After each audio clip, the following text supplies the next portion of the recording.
අර මිනිහා ඉස්සරහා වීල් ගහලත් පෙන්න. ඕවා හැම වේගින් යන හදපුවා නෙමෙයි.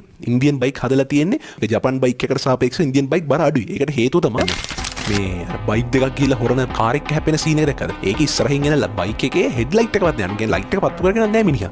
එතකොට එහෙම ගිහිලා තමයි කාර් එක වදින්නේ. ඔය ළමයි කියන්නේ මම අර හැමදාම කියන්නේ ඒ කියන්නේ අපිට අපේ වයස් වලට ගැලපෙන්න කරන්න දේවල් තියෙනවා. අවුරුදු 16 17 වෙනකොට 15 16 වෙනකොට බයික් එකක් දීපං මම නැත්තම් මැරෙනවා සුයිසයිඩ් කරගෙන ඔය ගොඩක් වෙලාවට ඔය ගෙවල් වල මිනිස්සු ආදරය කරන්නේ මේ අරන් දෙන්නේ බයට. මොකද ගිහිල්ලා තර්ජනය කරනවා. හරිද? එහෙම බය කරලා ඔය බයික් ගන්න ගොඩක් වෙලාවට. එහෙමත් අම්මෙත් තමයි මෝඩකමට අරන් දෙන්නේ ගිහිල්ලා පුතාට ආදරේ. ඒතකොට හිතන්නකෝ ඔතන දැන් එකෙක් නම් මරානේ. හරිද? ඒ මැරිලා අනිත් මිනිස්සයා බරපතලයි. හිතන්නකෝ මැරුන්නේ නැහැ කියලා. අවුරුදු 18ද වයස. හිතන්නකෝ අවුරුදු 18 ඉඳන් මැරණකම් මොක අබ්බගාතික් වුණා. අඩුම චූටිකවත් දාගන්න බැහැ නේද හරිය. ඒක කරන්නත් අර මිනිස්සුන්ට කරදරයක් වෙන එක වෙන්නේ. හිතන්න පුංචි මොලේ නැති ගොන් ක්‍රියාවකින් කී දෙනෙකුට ජීවිත කාලෙට බරක් වෙනවද කියලා. බයිසිකලේ තියෙන රෝද දෙකකින් යන්න. ඔය විශේෂම ඉන්දියන් බයික් නේ. මම දැක්ක විදිහට ඉන්දියන් බයික් දෙකක්. එතකොට ඕවා හැම වේගින් යන හදපුවා නෙමෙයි. ඉන්දියන් බයික් හදලා තියෙන්නේ ෆුවල් එෆිෂන්සි එක ફોකස් කරලා.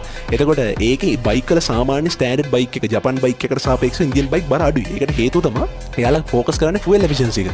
එතකොට බයික් එකක් ඔරොත්තු දෙන්නේ නැහැ. බ්‍රේක් අල්ලන්නේ නැහැ ඉන්දියන් බයික් වල සාපේක්ෂව. ඒතකොට යන්න පුළුවන් වේගයක් තියෙනවා වගේ. ඒ ගිහලා වදින වැඩිල්ල ඔය ගොඩක් වෙලාවට මොකක් හරි කරලා වීල් ගහලා මොකෙක් හරි මැරුණා. මම TikTok ඕන තරම් දැකලා තියෙනවා. අර මලගෙදර දවසේ අවසන් ගෞරව දක්වන්න කියලා ඉතුරු අර TikTok කුරුල්ලෝ ටික ඇවිල්ලා තව වීල් ගහලත් පෙන්නනවා. අර මිනිහා ඉස්සරහා වීල් ගහලත් පෙන්නනවා. මම කියන්නේ ගමේ උන්ට කොන්ද පණ නැද්ද දන්නේ